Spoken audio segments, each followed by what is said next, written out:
चुनाव वहाँ पे हम नहीं लड़ेंगे, लेकिन भाजपा को हराएंगे और भाजपा को जो पार्टी, जो दल, जो प्रत्याशी हराएंगे उनको हम लोग मदद करेंगे।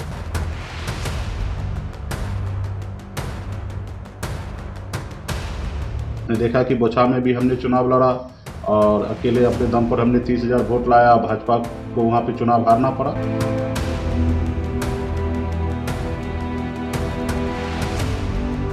तीस 30,000 वोट ला के उनको हराएंगे, इससे अच्छा हम अपने वोट को दूसरी जगह शिफ्ट करके डायरेक्ट उनको हरा देंगे। और भाजपा जिस तरीके से हमारे साथ किए हैं, तो वो भाजपा तो ऐसा कोई उम्मीद न रखे कि हम उनको मदद करेंगे। सीने में खंजर होगा, आपके विधायक तोड़ लिया, आपको मंत्रिमंडल से बाहर कर दिया, ये जख्म देखिए ना, वो तो भर चुका है। जो हर घर तक हमारे लेटर पहुंचेंगे और उनको उसी अनुकूल उनको काम करना है, भाजपा को हराने के लिए अपने वोटर को जागरूक करना, समझा के उनको हराना चाहिए। नमस्कार, आप लाइव बिहार देख रहे हैं। मैं हूं राजमोहन तिवारी।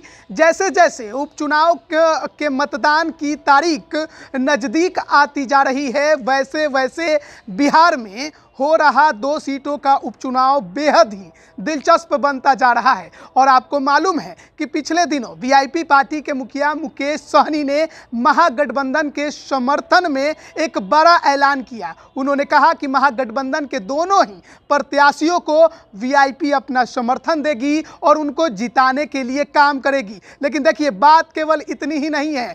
अब मुकेश सहनी ने तमाम अपने कार्यकर्ताओं को, चाहे मोकामा की हो या फिर गोपालगंज के, उनके घरों पर संदेश भेजना शुरू कर दिया है। तस्वीरें भी हम आपको दिखा रहे हैं कि किस प्रकार से मुकेश सहनी का संदेश पत्र जो है वो लिफाफे में बंद कर दिया गया है। वो उन कार्यकर्ताओं के, यानी वीआईपी के समर्थकों, कार्यकर्ताओं के घरों पर भेजा जाएगा कि क्या कुछ हुआ है उनके साथ, बीजेपी ने कैसे धोखा दिया और महागठबंधन को इन दोनों सीटों पर जिताना क्यों जरूरी है। इस संबंध में मुकेश सहनी क्या कुछ कह रहे हैं वो हम आपको सुनाते हैं। संयम से बात कर रहे हैं, आप तैयारी करें महागठबंधन के लिए?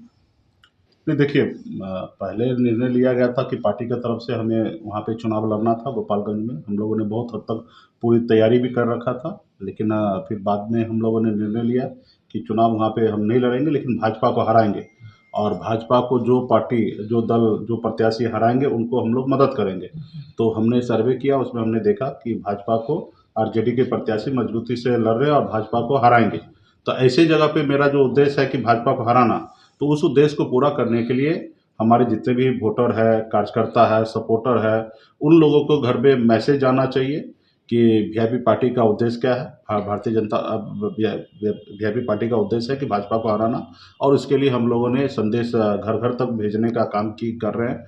जो हर घर तक हमारे लेटर पहुंचेंगे और उनको उसी अनुकूल उनको काम करना है, भाजपा को हराने के लिए अपने वोटर को जागरूक करना, समझा के उनको हराना। तो इसके लिए पार्टी के पदाधिकारी सब तैयारी कर रहे हैं। और भाजपा जिस तरीके से हमारे साथ किए हैं, तो वो भाजपा तो ऐसा कोई उम्मीद न रखे कि हम उनको मदद करेंगे। आपने देखा कि बोछा में भी हमने चुनाव लड़ा और अकेले अपने दम पर हमने 30,000 वोट लाया, भाजपा को वहाँ पे चुनाव हारना पड़ा। तो हम 30,000 वोट ला के उनको हराएंगे, इससे अच्छा हम अपने वोट को दूसरी जगह शिफ्ट करके डायरेक्ट उनको हरा देंगे। तो इस रणनीति पे हम लोग काम कर रहे हैं और उसके लिए पार्टी के लोग तैयारी कर रहे हैं। लेकिन उससे पहले महागठबंधन की ओर से आप लोग जब प्रेस कॉन्फ्रेंस कर रहे थे पिछले चुनाव में, तो आप प्रेस कॉन्फ्रेंस से उठ जाते हैं और कहते हैं कि हमें हमारे पीठ पर छुरा भोगा गया महागठबंधन की ओर से। लेकिन अब महागठबंधन के लिए प्रचार कर रहे हैं। बहुत समय हो चुका है, वो जख्म भर चुका है। प्रजेंट जो जख्म है उनको ध्यान दीजिए कि भाई ये 6 महीना पहले आपके साथ कितना सीने में खंजर होगा, आपके विधायक तोड़ लिया, आपको मंत्रिमंडल से बाहर कर दिया, ये जख्म देखिए ना, वो तो भर चुका है। ठीक है। और रहा कि हमेशा आपने सुना होगा, जब भी हमने देखा कि हम हमेशा लालू प्रसाद यादव जी को हमेशा मानते रहे, कि उनके विचारों को मानते रहे। तो ये हमेशा हमने बात रखा। जो आज के नेतृत्व है उनके पार्टी को देख रहे हैं, वहाँ से हमारा मनमुटाव हो सकता है और उसके लिए हम लोगों ने जो भी राजनीतिक तरीके से करना है वो हम लोग कर ही रहे हैं। हमारे उनकी विचार नहीं मिल रहा तो हम लोग अलग है। तो ये सब चीज़ें तो कर रहे हैं, लेकिन फाइनली क्या है, आज की तारीख में जब से केंद्र में मोदी जी की सरकार आया, अच्छे दिन लाने का वादा किए, हम लोगों को लगा अच्छे दिन आएंगे, लेकिन कहाँ हम लोगों का आया। आज देखिए, युवा बड़े संख्या में रोड पे घूम रहे हैं, उनको रोजगार नहीं मिल पा रहा है, गरीब और गरीब होते जा रहा है, किसान का समस्या हर जगह पे आप देखिएगा तो इस सरकार में कुछ लाभ नहीं हो रहा है, लोग परेशान हैं और सरकारी संस्थान को बेच रहे हैं, बने हुए सरकार को गिरा रहे हैं, विधायक खरीद रहे हैं, मतलब इनको लोकतंत्र पे इनको भरोसा नहीं है। तो हमें देश में लोकतंत्र बहाल करना है, जिसको लोकतंत्र पे भरोसा हो, जनता के ऊपर जिनको भरोसा हो, उन्हीं का सरकार होना चाहिए। अब बताइए ना कि हमारे बिहार के जनता ने हमें विधायक को जिताया, भेजा, हम लोगों को भी सरकार में रहकर कुछ काम करना था, गरीब पिछड़ा समाज के लिए आवाज़ उठाए, इसलिए हम आज यहाँ तक पहुँचे और हमारी आवाज़ को बंद किया जा रहा है। तो इसको लेके हम लोग अभी आज लड़ाई लड़ रहे, संघर्ष कर रहे हैं और हम अपने वोटर को मैसेज देने के लिए हम ये सब कर रहे हैं। एक सवाल ये भी उठता है कि मुख्यमंत्री नीतीश कुमार जीरो टॉलरेंस की बात करते हैं, लेकिन अब वो अनंत सिंह के एरिया में जाएंगे और उनकी पत्नी के पक्ष में वोट मांगेंगे जब वो जेल में है, तो कैसे देखते हैं आप इसे? नहीं, देखिए, ये तो पहले से भी विधायक रहे हैं, अभी उनके धर्म पत्नी को टिकट मिला है। अब भाजपा आप देखिए तो किनको कैंडिडेट बनाए हैं, तो अभी एक पक्ष में बोलना उचित नहीं होगा। रहा कि जो लोग गलत कर रहे हैं वो लोग उनके लिए, अब उनकी पत्नी का तो इसमें कोई गुनाह नहीं है, ठीक है, तो उनकी पत्नी को अगर टिकट दिया गया और वही काम भाजपा भी किए हैं, तो अभी किसी एक पे टारगेट करना उचित नहीं होगा।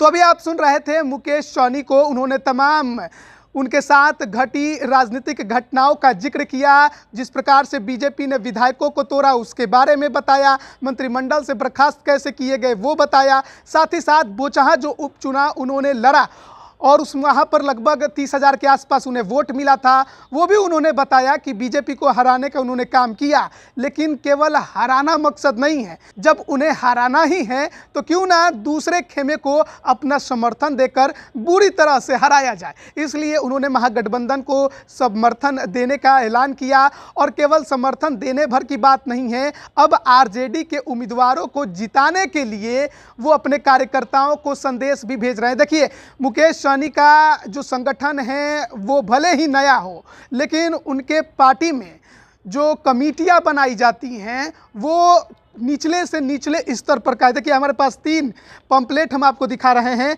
ये देखिए, ये बूथ कमेटी है और ये बिहार, उत्तर प्रदेश, झारखंड के लिए है।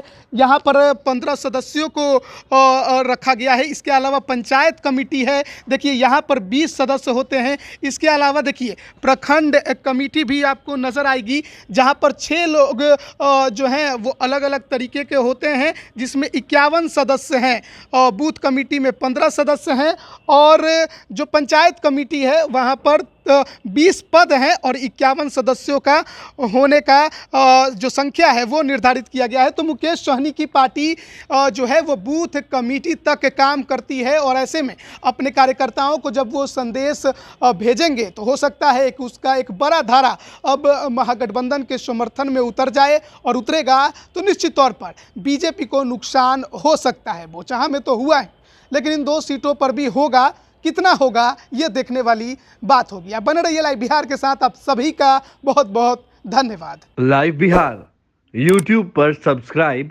और फेसबुक पर लाइक जरूर करें।